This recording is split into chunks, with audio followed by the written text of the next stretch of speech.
40억대의 온라인 커머스 법인을 운영하며 각종 사업과 부업을 통해 월 5천만 원의 수익을 올리고 있는 최개발아입니다. 혹시 여러분들 중에 자신이 가진 성향이 사업과 맞지 않다는 것 같다 혹은 내가 사업을 해도 될까 라는 고민을 하시는 분들에게는 이 영상이 큰 도움이 되실 거예요. 영상 끝부분에 자가진단 리스트를 체크해보세요. 제가 만든 야매 자가진단법이지만 꽤 정확할 겁니다. 저는 알바를 굉장히 많이 했습니다. 뭘 배우기 위함은 아니었고 사실 생존하기 위해서였습니다. 부모님의 그늘을 벗어나기 위함이었죠. 어린 나이에 독립을 하다 보니 다양한 알바를 하며 내 삶을 스스로 책임감 있게 꾸려가는 법을 자연스럽게 배울 수 있었습니다. 첫 알바는 롯데리아였던 것으로 기억합니다. 그때 시급이 2,700원 정도 했었던 것 같아요. 시급이 굉장히 짰지만 제 첫 알바였고 설레는 마음으로 최선을 다해서 했습니다. 그 당시 일했던 다른 알바생들은 서로 다 친절하고 성실해서 아주 좋은 분위기에서 일할 수 있었습니다. 그런데 점장이 알바들을 못 믿어했는지 갑자기 매니저 같은 형님을 한 명 두기 시작했는데 이 매니저는 겉으론 웃지만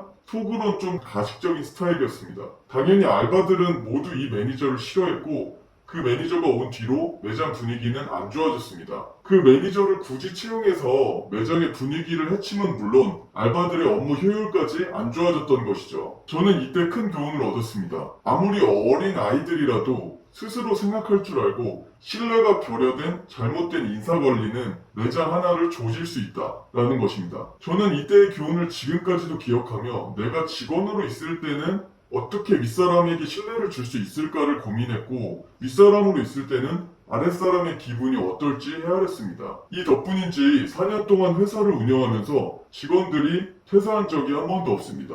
회사 컴퓨터에 게임을 깔아서 자른 사람 한 명 빼고는요. 두 번째 알바는 피자집 배달이었습니다. 그 당시에는 배민이나 쿠팡 이런 게 존재하지도 않았습니다. 설렁역에 있는 피자의 땅에서 알바를 했었는데 그때는 역할 분담 따위는 없었고 사장이 알바를 닥치는 대로 부려먹었던 시절이었는데요. 저는 분명히 배달원으로 들어갔는데 어느새 보니 남는 시간에 피자도 만들고 계산도 하고 전단지도 뿌리고 모든 일을 다 했었습니다. 저는 여기서 시스템화되지 않은 주먹구구식 매장 운영이 정말 좋지 않다는 것을 배울 수 있었고 배달원들이 배달을 하면서 생기는 고충에 대해서도 이해할 수 있었습니다. 세 번째 알바는 아마도 동네 성인 오락실이었을 겁니다. 그때는 바야흐로 바다 이야기라는 한국형 슬롯 머신이 합법화된 시점이었습니다. 12년, 13년 전 얘기일 거예요. 우리나라에서 도박판을 사업자 내고 합법적으로 개설할 수 있었던 처음이자 마지막 찬스였습니다. 이게 진짜 역대급 부의 추월차선이었죠. 제 기억에는 1, 2년도 지나지 않아 도박장의 폐해가 언론에 이슈화되면서 바로 폐지되었긴 하지만 이때 바다 이야기 업장을 운영했던 사장님들은 건물 하나씩 올렸다는 소문이 있습니다. 제가 일했던 때는 불법이었던 시절이라 동네 깡패 형님이 부장으로 있었고 두꺼운 철문을 통해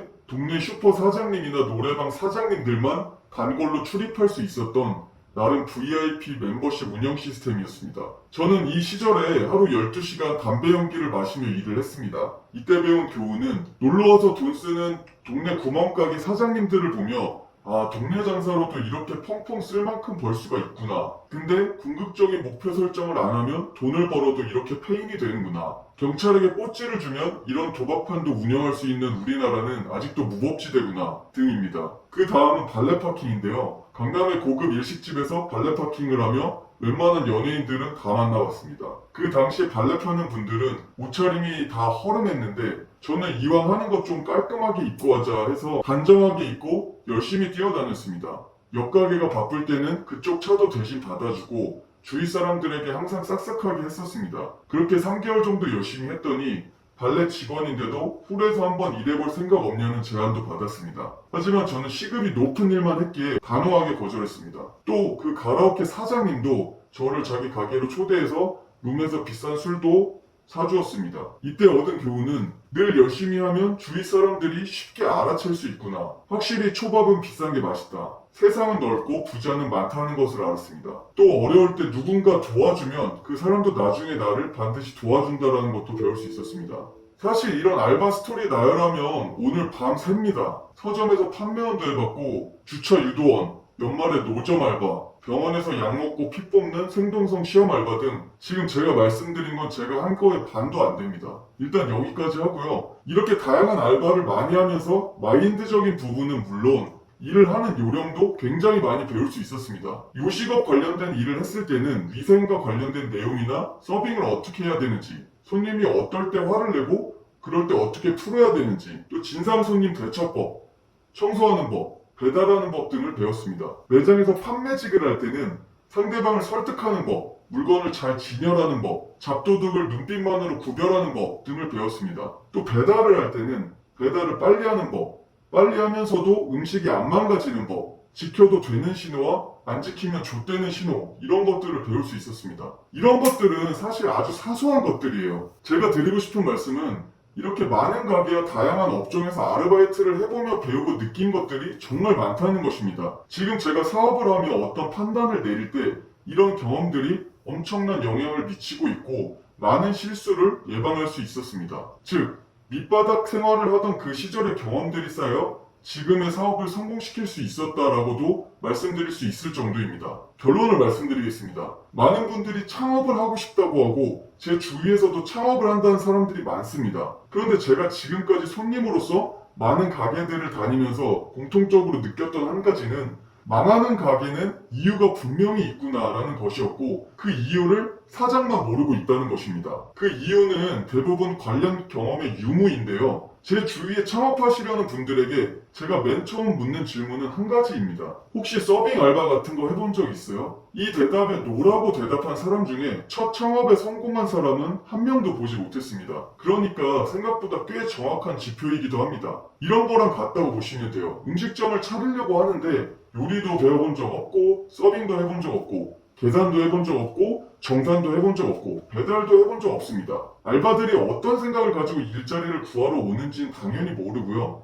쉬는 시간에 그들이 담배 피러 가서 무슨 얘기를 나누는지는 더더욱 알 수가 없습니다. 이런 사람이 사장인데 잘 되는 게 더 이상하지 않나요? 이렇게 아무것도 모르고 차렸는데 그냥 몇 개월 노력했다고 잘 되면 그게 진짜 불공정한 사회 아닌가요? 근데 주위를 보면 그냥 본인 열정과 의지만 믿고 묻지마 창업하시는 분들 정말 많습니다. 사실 알바를 많이 해보거나 일 경험이 많은 사람인지 아닌지는 그 사람과 밥이나 술자리를 한두 번만 해봐도 바로 알 수 있습니다. 종업원에게 대하는 태도나 테이블을 어떻게 세팅하고 정리하는지 손길 한 번만 봐도 느껴집니다. 이게 오버하는 게 아니라 진짜로 보입니다. 이런 분들은 제발 창업하지 마세요. 그 돈 굉장히 힘들게 모으신 거잖아요. 반대로 제 주위에 어릴 때부터 다양한 요리 경험과 홀 경험을 수년간 쌓고 자기 가게를 오픈한 친구가 있는데 첫 창업임에도 불구하고 코로나고 지랄이고 성업 중입니다. 고객들이 알아서 입소문 내주고 마케팅비를 쓰지도 않았는데 손님이 미어터져요. 그 친구가 잘하는 게 두 가지 있습니다. 재료를 도매 시장에서 받는 게 아니고 수입업자에게 직접 공수받습니다.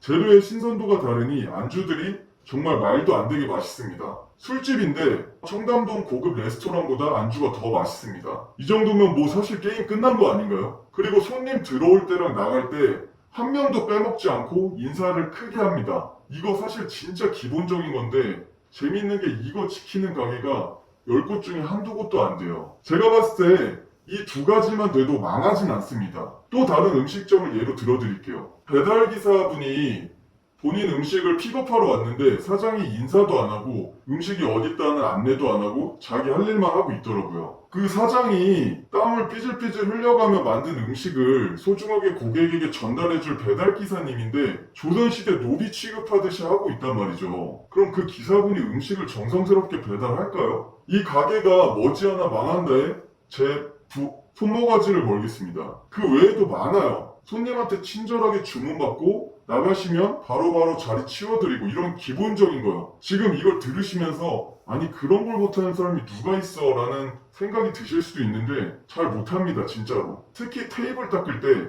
그냥 아무 생각 없이 휘휘 닦는 알바들도 굉장히 많아요. 그럼 테이블 안에 있는 음식 찌꺼기가 앉아있던 고객 쪽으로 튀거나 떨어지기 때문에 굉장히 불쾌할 수가 있습니다. 바깥쪽에서부터 모아서 건더기를 조심스럽게 훔친 다음에 다시 닦는 게 맞죠. 이런 거는 제대로 된 레스토랑에서 알바 한두 달만 해도 아는 요령들이에요. 근데 새로 들어온 알바가 이런 걸 못하는 이유는 알바 잘못이 아닙니다. 사장이 모르니까 못 가르쳐준 거고 그러니 당연히 못하죠. 사장도 안 해보고 그게 문제인지도 모르는데 알바가 무슨 수로 합니까? 근데 웃기지 않으세요? 이런 사장님들이 망하면 마케팅 탓, 정부 탓, 계절 탓, 유행 탓 합니다. 정신 차리세요. 원래 망할 거였어요. 예를 들다 보니 오프라인 가게를 주로 예를 들었는데 온라인도 마찬가지입니다. 주위에 보면 컴퓨터에 윈도우 못 가는 사람들 있죠. 네이버에 윈도우 가는 법 치면 설명이 정말 미친 듯이 자세하게 나와 있는데 못 갈죠. 아니 제 눈에는 안 가는 걸로 보여요. 한글만 읽을 줄 알면 그 설명 봐가면서 그대로 따라할 수 있는데 이 정도면 그냥 안 하는 게 맞습니다. 귀찮은 거죠. 다른 사람 시키고 싶고. 이런 사람들 온라인 사업하면 99.9% 망합니다. 자, 그럼 온라인 비즈니스 성공 가능성 제가 체크리스트를 보여드릴 테니 한번 몇 개나 해당되는지 마음속으로 체크해보세요. 1. 나는 윈도우를 설치할 수 없다. 2. 나는 컴퓨터를 조립할 수 없다. 3. 어떤 문제가 생겼을 때 인터넷 검색보다는 주위 사람에게 물어보는 편이다. 4.